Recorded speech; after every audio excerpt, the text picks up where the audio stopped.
ஆண்டவர் உங்களோடு இருப்பாராக. ஆன்மாவோடு இருப்பாராக. லூக்கா எழுதிய தூய நற்செய்தியில் இருந்த வாசகம். ஆண்டவரே, மாட்சி உமக்கே. அக்காலத்தில் இயேசு நயின் என்னும் ஊருக்கு சென்றார். அவருடைய சீடரும் பெருந்திரளான மக்களும் அவருடன் சென்றனர்.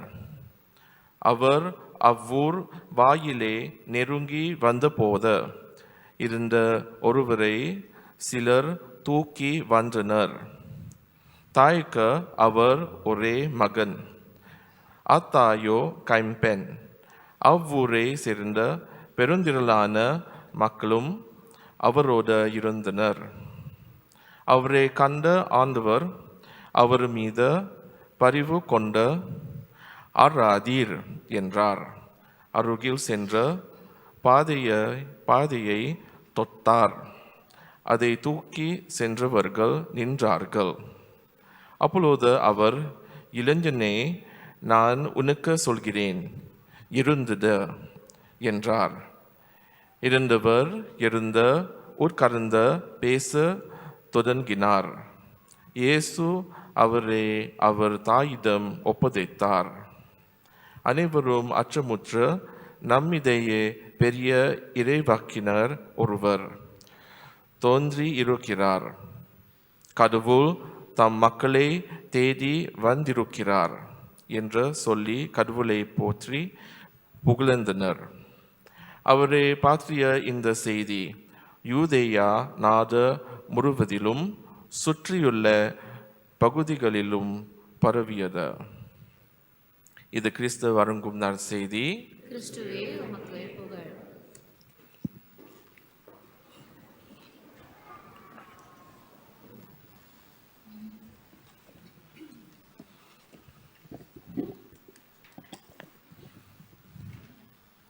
Very good morning to you, my dear brothers and sisters in Christ. So today we are celebrating All Souls Day. அன்பார்ந்த இறை மக்களே, இன்று நாம் அனைத்து ஆன்மாக்களின் திருவிழாவை கொண்டாடுகின்றோம். In today's gospel, we see Jesus performing an incredible miracle. He raises the son of the widow of Naim. இன்றைய நற்செய்தியில் இயேசு ஒரு அற்புதமான புதுமையை செய்கின்றார். ஒரு ஏழை கைம்பெண்ணின் மகனை மீண்டும் உயிர் பெற செய்தார். Only Jesus has this power because he is the Son of God. And through this miracle, we can see that truly he is divine. இப்படிப்பட்ட புதுமையை, அற்புதத்தை இயேசு ஒருவரால் மட்டுமே செய்ய முடியும். ஏனெனில் அவர் இறைமகன். இந்த அற்புதத்தின் மூலம் அவர் தனது தெய்வீக தன்மையை வெளிப்படுத்துகிறார். Do you remember there is another time also Jesus raised someone from the dead? Who was that? Lazarus. இந்த கதையை கேட்கும் பட்சத்தில் லாசரையும் இயேசு மீண்டும் உயிர் பெற செய்த கதையை நினைவுக்கு கொண்டு வருவோம். There are also other miracles in Bible which show that really Jesus, he is not just a man or a prophet, but he is divine. நற்செய்தியில் காணப்படும் மற்ற புதுமைகளும் இயேசு தெய்வீக தன்மை உடையவர் என்பதை நமக்கு வெளிப்படுத்துகின்றன. And the most important one is when he is walking on the water. இவற்றில் முக்கியமாக இயேசு கடல் மீது நடந்த அற்புதத்தை நாம் கூறலாம். And also when he calmed the storm. கடலின் சீற்றத்தை அவர் கட்டுப்படுத்திய போதும் இந்த தெய்வீக தன்மையை நாம் காணலாம். But of all these miracles, the one I like most is the raising of the dead. இந்த எல்லா புதுமைகளிலும் எனக்கு பிடித்த அற்புதமானது இறந்தவனை மீண்டும் உயிர்ப்பிக்க செய்வது. Now today's miracle, we want to see why Jesus did it. The gospel tells us he felt sorry for the widow. ஏன் இன்றைய நற்செய்தியில் இயேசு இந்த அற்புதத்தை செய்தார்? அவர் அந்த ஏழை கைம்பெண் மீது பரிவிரக்கம் காட்டினார். So actually this miracle is not to prove his divinity. This miracle actually from the love he have for the widow. இந்த அற்புதமானது இயேசுடைய தெய்வீக தன்மையை வெளிப்படுத்துவதல்ல, மாறாக இயேசுவின் உள்ளத்திலிருந்து வந்த அந்த பரிவிரக்கத்தை வெளிப்படுத்துவதே. And beautiful thing is nobody asked him to do this miracle. Jesus himself saw the situation, he himself took action. சுற்றியிருந்த யாருமே இந்த மனிதனை மீண்டும் உயிர்ப்பிக்க சொல்ல இயேசுவை கேட்கவில்லை, மாறாக இயேசு தாமாகவே சென்று இந்த புதுமையை செய்தார். Sometimes, we might think maybe God has forgotten me, and then we think we need to get his attention. My dear brothers and sisters, don't think this way. God is always watching, he is always caring for you. Even you didn't ask for his help, he knows how to help you. சில சமயங்களில் நாம் கடவுள் என்னை மறந்து விட்டார் என்னும் பட்சத்தில் அவருடைய கவனத்திற்காக பல காரியங்களை செய்வோம். அன்பார்ந்த இறை மக்களே, கடவுள் நம்மை ஒருபோதும் மறப்பதில்லை. நம்மை கண்காணித்துக் கொண்டே நமக்காக அக்கறையுடன் இருக்கின்றார் என்பதை நினைவில் வைத்துக் கொள்வோம். So this is the kind of faith we must have, one of full, complete trust in the love of God. இப்பேற்பட்ட விசுவாசத்தையே நாம் கடவுள் மீது வைக்க வேண்டும். முழுமையான அசைக்க முடியாத இறைவன் மீதுள்ள நம்பிக்கை.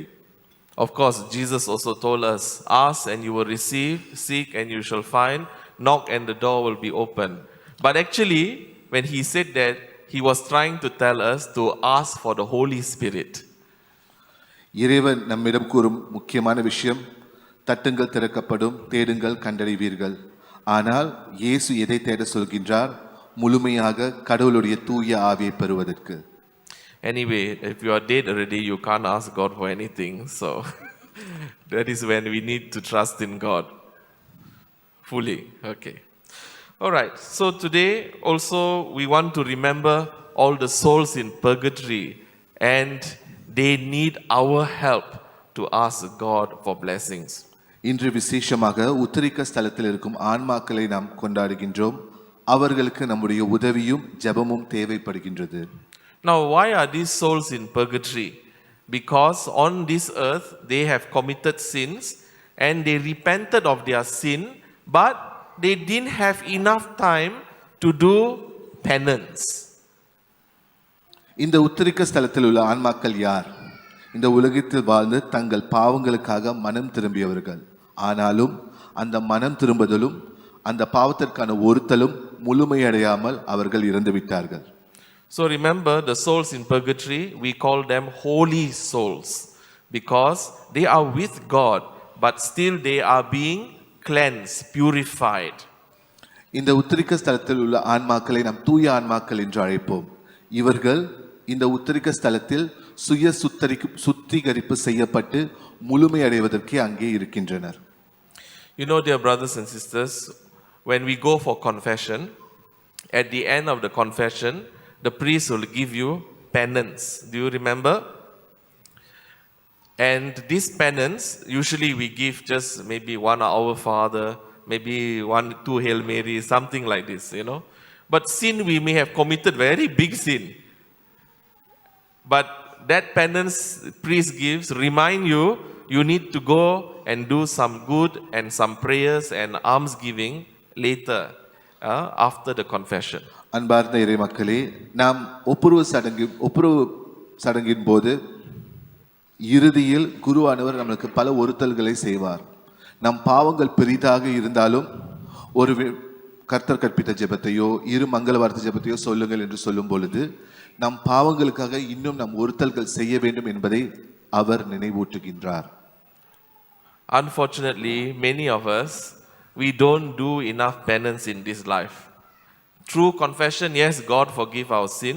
But after that, we also forgotten. We need to do something to be good and to purify ourselves. So what happens? If we die without enough penance, we will go to purgatory.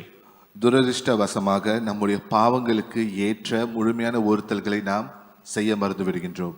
நம்முடைய பாவ சங்கீதத்துக்கு பிறகு அந்த பாவத்தை பற்றியோ அந்த ஒருத்தலை பற்றியோ நாம் நினைக்க தவறிவிடுகின்றோம். இப்பேற்பட்ட சூழ்நிலையில் நாம் இறக்கும் பொழுது நாம் உத்திரிக்க ஸ்தலத்துள்ள ஆன்மாக்களாக மாறும்போது நமக்கு சுய சுத்திகரிப்பு தேவைப்படுகின்றது. Okay, this does not mean that we are saving ourselves, because only Jesus is our Savior, and because of Him we receive forgiveness of our sins. But on our part, we must be converted. We must change our life. We must live our life bearing the fruits of the Holy Spirit. நாம் இப்படி இருப்பதால் நாம் காப்பாற்றப்பட்டு விடுவோம் என்று எண்ணக்கூடாது. நம்மை மீட்பவர் காப்பாற்ற வல்லவர் இயேசு கிறிஸ்து ஒருவரே. அப்பேற்பட்ட சூழ்நிலையில் இந்த வாழ்க்கையில் நாம் வாழும்போது எப்பேற்பட்ட ஒருத்தல்களை நாம் செய்கின்றோம். Now, yesterday we celebrated All Saints Day. So, what happened? All Saints Day, they are the saints in heaven. Now, these souls in purgatory, once they complete their purification, they also will go to heaven. And then we will celebrate them on the All Saints Day. நேற்றைய தினத்தில் நாம் அனைத்து புனிதர்கள் பெருவிழாவை கொண்டாடினோம். யார் இந்த புனிதர்கள்? இறந்து எந்த பாவமும் செய்யாமல் நேராக சொர்க்கத்திற்கு சென்றவர்கள். இந்த உத்திரிக்க ஸ்தலத்தில் இருக்கும் ஆன்மாக்கள் முழுமையாக சுத்திகரிக்க செய்யப்பட்டு சுத்தம் செய்யப்பட்டு சொர்க்கத்திற்கு செல்லும் பொழுது இந்த உத்திரிக்க ஸ்தல ஆன்மாக்களையும் நாம் அனைத்து புனிதர்கள் பெருவிழாவில் அன்று கொண்டாடுவோம். So we can think of heaven where the saints are, where everyone is pure and holy before God who is all holy. Then we can think of purgatory where still they are good people, sinners in life, but they repented, now they are being purified. So these are two important places. One more place we all know lah, is called hell. முதலாவது சொர்க்கத்தில் உள்ள புனிதர்கள். இவர்கள் தூய தன்மையோடும் பரிசுத்த தன்மையோடும் இறைவனோடு இருக்கின்றார்கள். இரண்டாவது உத்திரிக்க ஸ்தலத்தில் இருக்கும் ஆன்மாக்கள். இவர்கள் பாவிகள், மனம் திரும்பியவர்கள், ஆயினும் சுத்திகரிப்பு செய்யப்படுபவர்கள். மூன்றாவது நரகத்தில் உள்ள பாவிகள். Okay, so the last place, hell, maybe we don't like to talk about hell. When some people say even God so merciful, there won't even be a hell. We don't know, but there is a possibility. Somebody in their life, they have a freedom to reject God. God want to show them mercy also, they say, I don't want your mercy. Because of that, there can be such place called hell. நம்மில் பலர் நரகத்தை நம்பாமல் இருக்கலாம். இறைவன் அன்புள்ளவர், கருணையுள்ளவர் என்ற பட்சத்தில் நரகத்தை பற்றி யோசிக்காமல் இருக்கலாம். ஆயினும் நம்மில் பலர் நம்முடைய அகங்காரத்தாலும் தீமைத்தனத்தாலும் கடவுளுடைய கருணையை பல வேளைகளில் நிராகரித்தவர்கள் உள்ளனர். இவர்களை பாவிகள். So let me explain in simple manner. You know, we have habits, things we always do. After we keep doing many times, they become automatic, right? So if every time you are saying yes, yes, yes, somehow at the end when you are not thinking properly also you say yes. But if you are always saying no, no, no, finally, even when God comes at the end and says, do you want my mercy? You'll say no. You want to go to heaven? No, I don't listen to you. Because why? It's become a habit. நம்மிடையே உள்ள பழக்க வழக்கங்கள் நாளுக்கு நாள் அதுவே வளர்ந்து வரும் பொழுது சில சமயங்கள் நம்மை அறியாமலேயே கடவுளுடைய கருணைக்கு வேண்டாம் இல்லை என்று நாம் சொல்லிவிடுவோம். இந்த பழக்க வழக்கங்களே நம்மை மனிதனாக கடவுளுக்கு எவ்வகையான செவிசாய்த்தலை கொடுக்கின்றோம் என்பதை நிர்ணயிக்கின்றது. So you see, we might think, how can anybody so stupid, they have done all the sin, then God want to give them mercy, they still say no, bodoh. We might think, not because they are bodoh, sudah biasa say no to God, that's all, not even thinking. So remember the sins, really, if we keep committing them, they are going to make us really foolish. நாம் பாவங்களை இடைவிடாது தொடர்ந்து ஒரு பழக்க வழக்கமாக செய்யும் பட்சத்தில் அந்த பாவம் கடவுளின் முன்னிலையில் நம்மை முட்டாள்களாகவே காட்டப் போகின்றது. So my dear brothers and sisters, today as we pray for the souls in purgatory, let us not forget also in our own life, we want to go to heaven and we want to be ready when Jesus comes for us, when we are dying and he says, come with me to my Father's kingdom. We are ready to say yes, immediately, even without thinking much, because that is our habit. அன்பார்ந்த இறை மக்களே, இன்று உத்திரிக்க ஸ்தலத்தில் இருக்கும் ஆன்மாக்களுக்காக நாம் மன்றாடும் ஜெபிக்கும் வேளையில் நமது வாழ்க்கையையும் பழக்க வழக்கங்களையும் சீர்தூக்கி பார்ப்போம். நாம் இறந்த பிறகு இறைவன் நம்மை அழைக்கும் போது ஆம் இறைவா என்றும் கூறும் வாழ்க்கையை நாம் வாழ முயற்சி செய்வோம். So one last point, the church will canonize saints, you will say this person became a saint, then there is a feast day. So church declares who are the saints. And how we choose this is through a long process, and God will show through a miracle that this person is my chosen one, really he is with me in heaven. இந்த நமது திரு அவையானது பல புனிதர்களை பிரகடனப்படுத்தியுள்ளது. இந்த புனிதர்களை பிரகடனப்படுத்தும் சடங்கானது ஒரு மிகப்பெரிய நீண்ட process. அதாவது இறைவன் இவன் என்னோடு இருக்கின்றான் என்ற கூற்றை வெளிப்படுத்த இறந்த மனிதர்களுடைய அற்புதங்கள், வாழ்க்கை வரலாறுகள் எல்லாருமே ஆராயப்பட்டு திரு அவைக்கு வெளிப்படுத்தப்படுகின்றது. But remember, church never condemn anyone.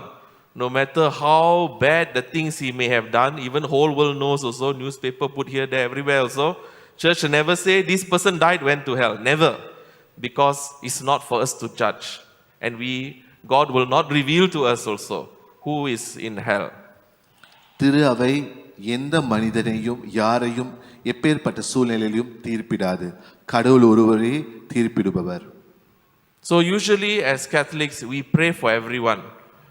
And we hope that they are going through the purification and that they will be in heaven. So never condemning, but always offering prayers for all the dead.